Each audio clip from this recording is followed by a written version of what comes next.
Hey guys, welcome to my channel. In this video, I will share with you how I make Sobolo, which is a spicy hibiscus tea from Ghana.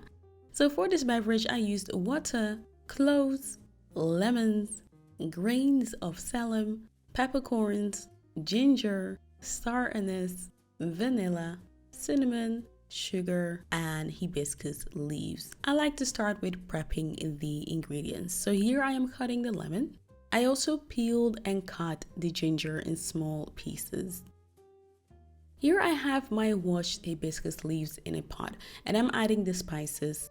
Depending on where you live, some of these spices might be hard to get, and if that's the case for you, you can leave it out. So the amount of spices you add really depend on your personal taste.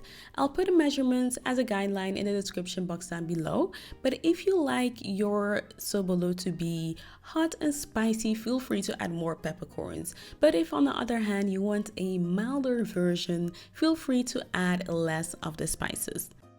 Now I'm going to cook it over medium heat for at least 30 minutes or more. I cooked mine for about 1 hour and I also let it sit overnight. While it is cooking, I'm making a simple syrup by combining equal parts of sugar and water. And this is optional as well, you can choose to not add sugar at all.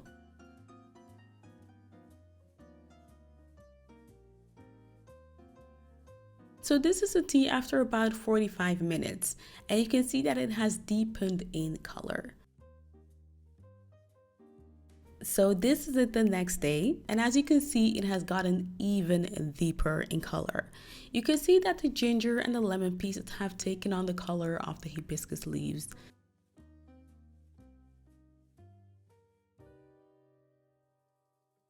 Because the leaves are so pigmented, you can use it a second time. Besides, some of these ingredients are really hard to get where I am, so I like to freeze it so that I can use it a second time.